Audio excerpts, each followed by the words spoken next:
Volatility is back in global markets. So after a week of turmoil, what data is coming up next week that could rattle investors? Sarah and Peter join me to discuss what's coming up in the week ahead.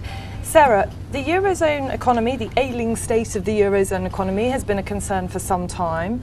What new news are we getting next week to help judge the path? Well, it's nothing too bright, I'm afraid. Like all the data we have coming out next week will probably just confirm that October is another weak month for the eurozone. We have the consumer confidence data and we also have the flash PMIs. And if we're looking at the flash PMIs, the manufacturing PMI for the eurozone in September fell to a 14-month low.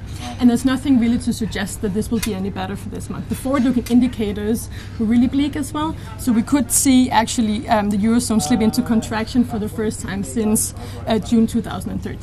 Well, and obviously, that could cause real worries, particularly after the weak data we've been getting out of Germany recently. Yeah. People will be looking for signs of a bounce back. Exactly, and for Germany as well. In September, they saw the PMI slipping into contraction for Germany in manufacturing, and Germany is such a big manufacturing country that this is really a big concern.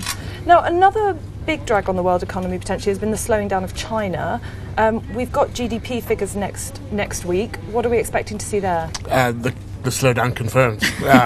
It's not looking that good there. I mean, we're talking about probably 7.3% growth year on year, which is a touchdown from the 7.5% the previous quarter.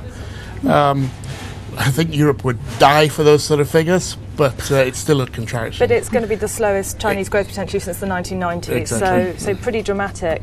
And then closer to home, in the UK, we're going to be getting more from the Bank of England. Obviously, big debate at the moment about mixed messages about policy, likely rate hikes. What should we be looking out for? We've got the minutes on Wednesday next week. I don't think anyone's really expecting a change from the 7-2 vote to stay unchanged.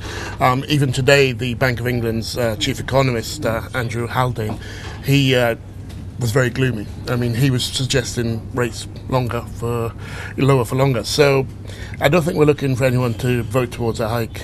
So still a dovish message, and we've got GDP from the UK next week as well, just to round out the picture. We have indeed. We're looking for something like 0.7 quarter-on-quarter growth, a little bit below the 0.9 we got the previous quarter, but still, a pretty positive figure when you compare it to neighbours next door.